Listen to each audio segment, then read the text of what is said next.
On a peaceful snowy afternoon in February, Elizabeth Anderson sat quietly knitting in her living room. The unused pale pink yarn danced gently on her swollen belly. With just a week until her due date, she was nearly finished with the tiny socks she was making for her long-awaited child. Their 5-year-old two-story house stood out even among the upscale Minneapolis suburbs. White exterior walls with deep green shutters, and a meticulously maintained front yard. Everything looked perfect, a world Elizabeth could never have imagined during her days working as a nurse. "Beth, knitting again. Don't you have enough baby clothes already?" At the sudden voice, Elizabeth stopped her hands. Turning around, she saw her mother-in-law Victoria standing there with a homemade apple pie. Their tradition of sharing dinner 3 times a week had continued since they moved into this house 5 years ago. "Hello, Mother. But I still think we need more." Elizabeth smiled gently. Her mother-in-law was a powerful figure in local society circles, known by everyone who mattered. On the surface, she doted on her daughter-in-law and had even provided the down payment for the house. All neighborhood connections had been established through her, and weekend tea parties and charity events had somehow become obligations. Elizabeth often found herself privately uncomfortable with Victoria's occasionally overbearing attitude. "James is working late again today?" Victoria asked while looking out the window. Her son, a department head at a major life insurance company, was an elite earner making over $300,000 a year. Though he was known in the neighborhood as an ideal husband, work had been keeping him late recently. Especially in the past 3 months, he'd been coming home late 3 nights a week, supposedly training new employees. "Yes, seems like a new project has started," Elizabeth answered vaguely. She had finally become pregnant 2 years ago after fertility treatments. As a former pediatric nurse, she understood the preciousness of life better than anyone. Her caring nature and family-first attitude had earned her the trust of those around her. However, an unspoken anxiety was growing in her heart. Her husband's recent behavior seemed somehow unsettled. Suspicious late-night phone calls. The way he hastily closed his laptop screen. And last week, the handkerchief she found by chance, carrying an unfamiliar perfume scent. Still, Elizabeth shook her head to dismiss her doubts. Perhaps she was just being oversensitive since becoming pregnant. On the living room shelf sat their wedding photo. The smiling faces of the young couple from 5 years ago. Elizabeth beaming happily in James's arms. Next to it was a family photo from last Christmas, showing the 3 of them together with Victoria. Everything looked perfect. Yes, perhaps it only looked that way. "The baby will surely be a beautiful girl," Victoria said, as if changing the subject. Outside the window, the snow was falling more heavily. The harsh winter in the Minneapolis suburbs seemed far from over. The morning sun streamed into the maternity ward at Mayo Clinic.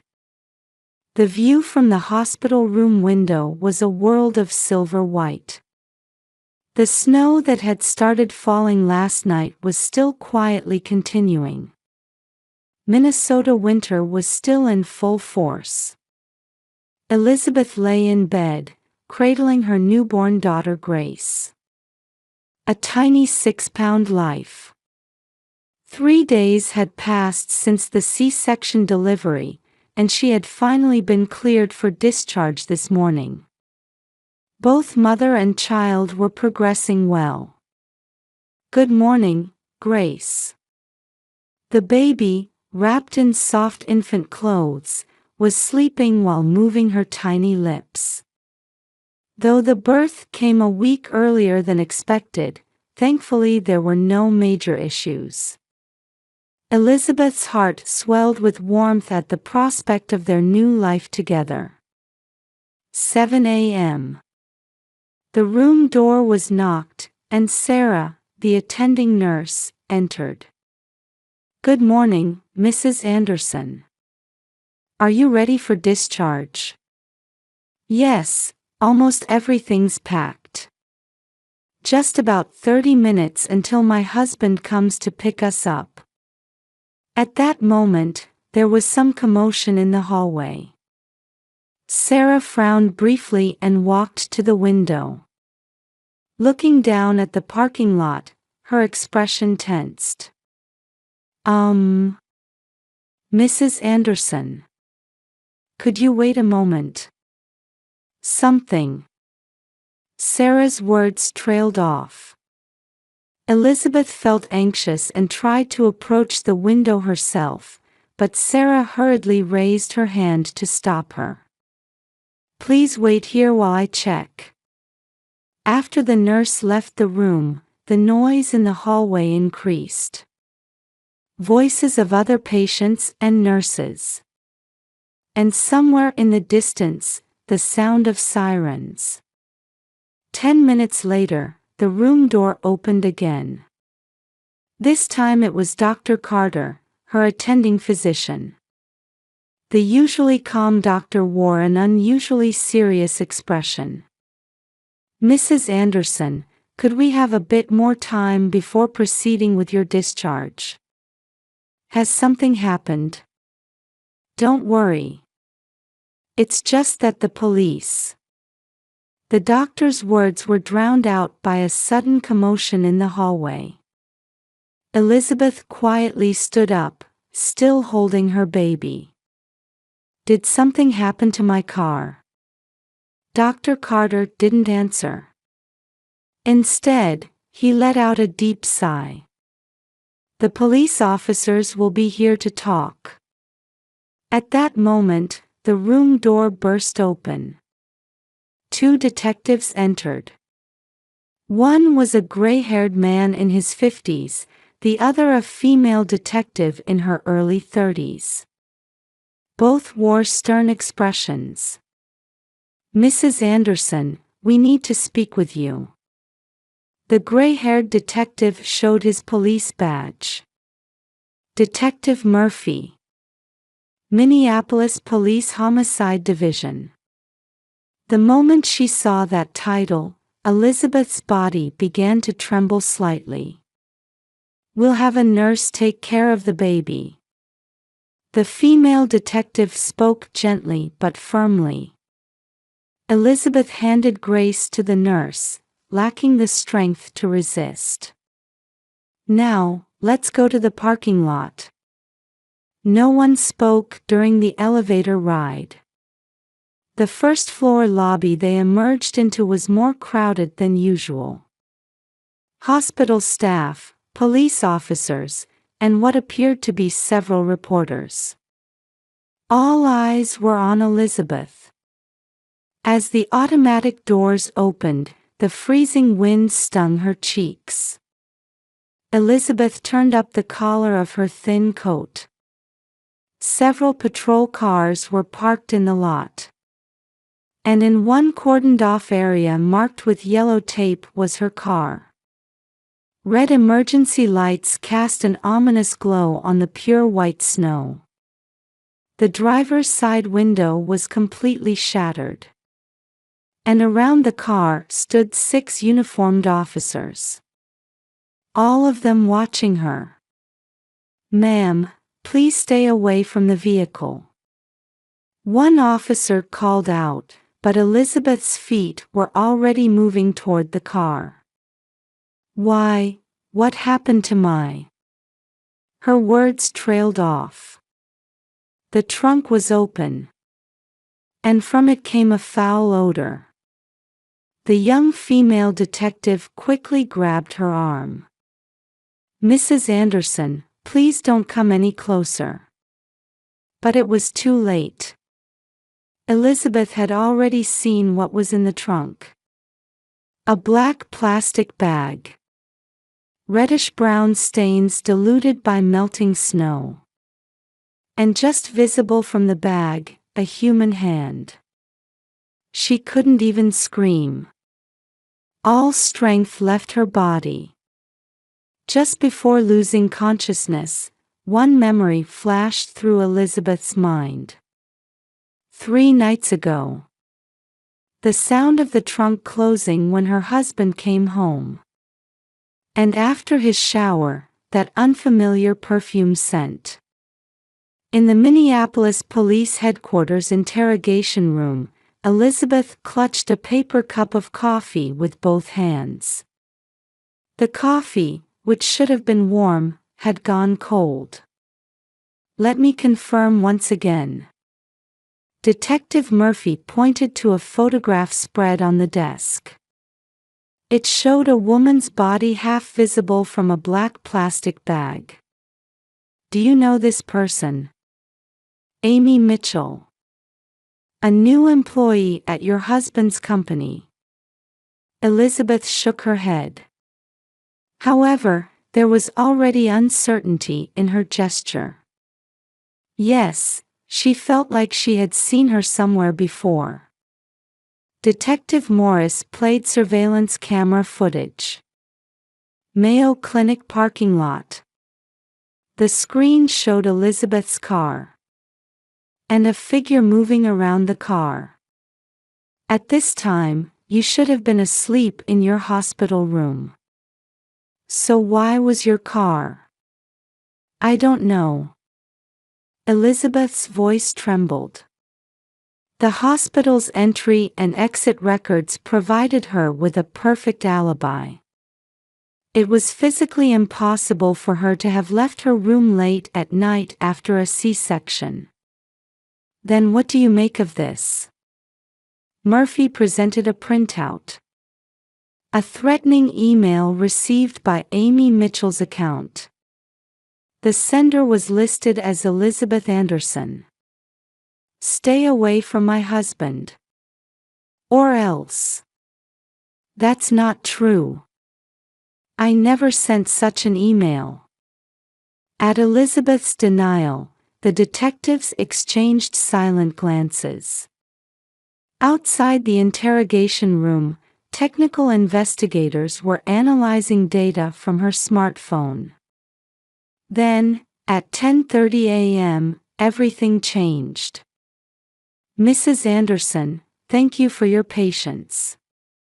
A new detective entered with a USB drive. It had been found in Amy's apartment. "We found some interesting records on this USB." The screen displayed accounting records. James Anderson's name. Multiple secret accounts. And a staggering amount of debt. $5 million. Seeing that number triggered various memories in Elizabeth's mind. Her husband's late-night absences. Disappearing bank balances. And the life insurance policies that had suddenly increased recently. Everything was connected.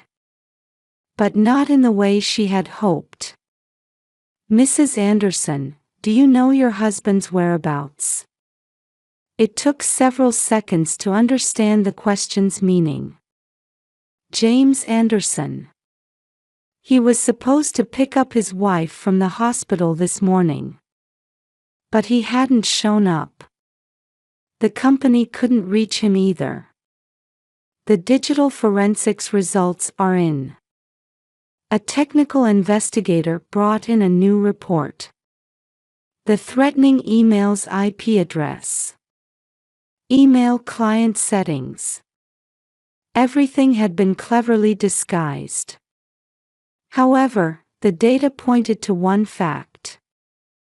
These emails were sent from your home.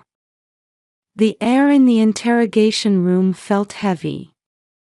Outside the window, snow had started falling again. Detective Morris rushed in. In her hand was a medical record. Amy Mitchell's last hospital visit. 6 months pregnant. The father's name wasn't listed, but witness testimonies all pointed in one direction. Murphy let out a deep sigh. To be frank, we believe your husband and she were having an affair. And that relationship had broken down. Amy was threatening to go public with everything. Meanwhile, your husband had substantial debt. Elizabeth's vision swayed. Like a nightmare. But this was undeniably real. Mrs. Anderson, how do you explain this? Placed on the desk was an insurance policy. The beneficiary had been recently changed. From Elizabeth Anderson to Victoria Anderson. At that moment, the interrogation room door burst open. A young officer rushed in. Victoria Anderson. She had come to the police voluntarily with information. Elizabeth's mother-in-law had noticed her son's changes. Heavy gambling losses at casinos. Illegal fundraising. And relationships with multiple women. She had known everything but kept silent. However, now that silence was about to end. Detective Morris presented new evidence.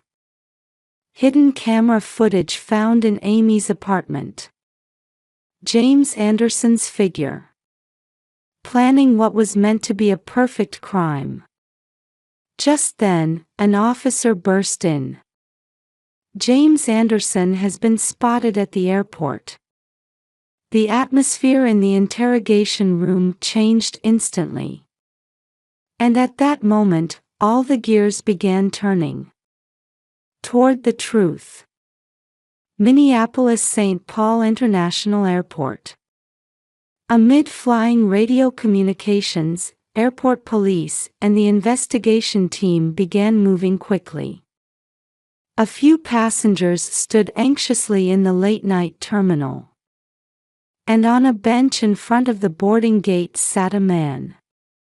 James Anderson had planned to board a flight to Dubai. His passport was forged. He carried $500,000 in cash. It seemed like a perfect escape plan. However, he had failed to account for one thing. The police had set up one final trap with Victoria's cooperation. "Mother, why?" James's expression contorted. The words that escaped his mouth at the moment of arrest hinted at the whole truth. At the same time, at Mayo Clinic, Elizabeth stood in front of the nursery, watching Grace's sleeping face. Nurse Sarah gently placed a hand on her shoulder. "Babies need their mother's love." Those words slowly began to thaw her frozen heart. In the police headquarters interrogation room, James began his confession. The detectives were stunned by his shocking admission. It all began 2 years ago. Heavy gambling losses at casinos. Embezzlement. And then meeting Amy, the new employee. Affairs were routine for him. But Amy was different. She was carrying my child. A 6-month-old fetus. This coincided with the time Elizabeth was struggling with fertility treatments. The insurance fraud was planned from the beginning. Multiple life insurance policies. Changing the beneficiary. Everything was part of a plan to erase the $5 million debt. And there was another accomplice in this plan. Amy herself was an accomplice. A shocking truth revealed. Amy and James had agreed to split the insurance money. The fabricated threatening emails. Evidence carefully prepared to cast suspicion on Elizabeth. But the plan went wrong. Amy tried to break our agreement. As her pregnancy progressed, Amy's attitude changed. She began threatening to reveal everything. And demanded more money. They had their final discussion in the Mayo Clinic parking lot. She said she would ruin my life. The struggle quickly spiraled out of control. The scarf around Amy's neck. Too much force applied in an instant. And then I panicked. To dispose of the evidence, he used Elizabeth's car trunk. The hospital parking lot should have provided his wife with a perfect alibi. However, he had overlooked one thing. Mike Johnson, the hospital janitor. He had witnessed all the suspicious activity late at night. And the glove found in the camera's blind spot became crucial evidence. New evidence continued to emerge. The hidden camera found in Amy's apartment. She had installed it herself. All conversations, all plans were recorded. And among them was unexpected footage. In the footage, James was already involved with Amy. 5 years ago, behind the scenes while a happy bride smiled in her white wedding dress. Victoria Anderson's testimony was even more shocking. I knew everything. Her son's broken life. Multiple affairs. Debts. She had known it all and kept silent. Because I too was an accomplice. She had been involved in the insurance fraud plan. The change of beneficiary was proof. However, murder was not part of the plan. Later, in a room at Mayo Clinic, Elizabeth cradled her newborn daughter. I'm sorry, Grace. Tears rolled down her cheeks. But they weren't tears of despair. They were tears for a new beginning, after knowing and accepting everything. The following year, Elizabeth Anderson bustled about in her white coat in Mayo Clinic's pediatric ward. She had returned to nursing 6 months ago. The hospital where she had given birth. The place where everything had changed. Now, she was walking a new path in life. Dr. Anderson, happy first birthday. Elizabeth smiled gently at her colleague's voice. Today was Grace's first birthday. She planned to pick her up from daycare after her shift. Thank you. Today is a special day. It meant more than just a birthday. Today, at the Hennepin County Courthouse, James Anderson's sentence would be handed down. The sentence was read solemnly. The courtroom was filled with people connected to the case. In the front row sat Amy Mitchell's parents. A year ago, they had been overwhelmed with grief and anger. But now, their expressions showed a kind of resignation. We want to do what we can for Amy. Mrs. Mitchell spoke about the scholarship fund they had established last year. It was meant to support female students facing financial hardship. Though their daughter's life was lost, they were determined not to let the tragedy be in vain. In the back seat sat Victoria Anderson.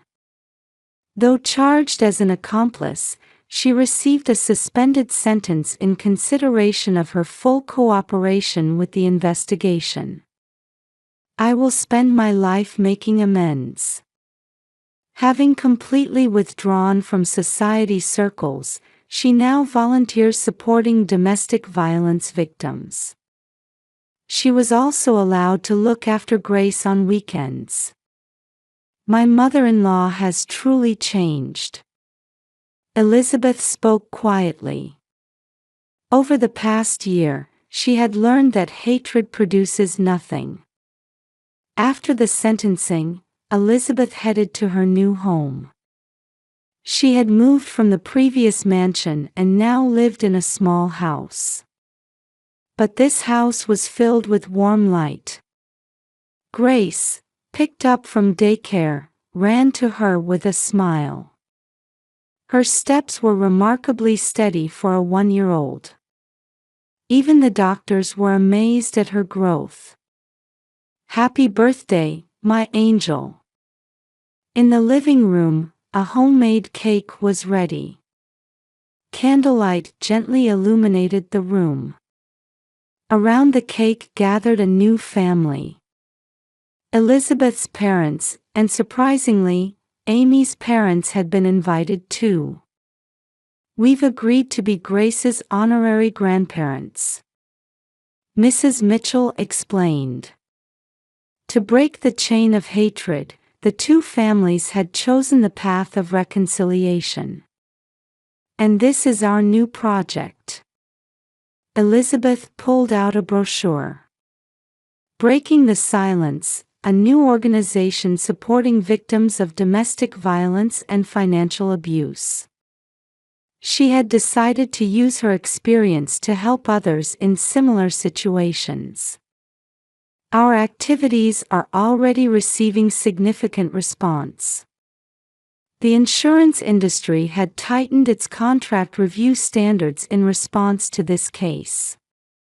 DV hotlines were also made mandatory.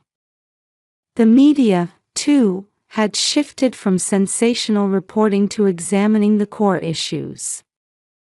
At night, after putting Grace to bed, Elizabeth continued working in her home office. Various photographs adorned the walls. Christmas parties at the hospital. Support group members. And photos documenting Grace's growth. Her life was definitely moving forward. On her desk lay a diary. "Dear Grace." It contained all the truth. Because someday, when her daughter grows up, there will be a day when she wants to know about this incident. But now was not yet that time. Outside the window, snow had begun falling again. But this winter was different from last year. Even in the freezing cold, there was a definite hint of spring. Elizabeth picked up a photograph from her desk. Her and Grace right after birth. A snapshot taken just before everything changed that morning. "We're going to be all right," she whispered, smiling quietly. Tomorrow would begin another new day. And each day was filled with new hope. The clock showed 11 p.m. Grace's breathing could be heard from the next room. Elizabeth added one final line to her diary. "To my beloved daughter.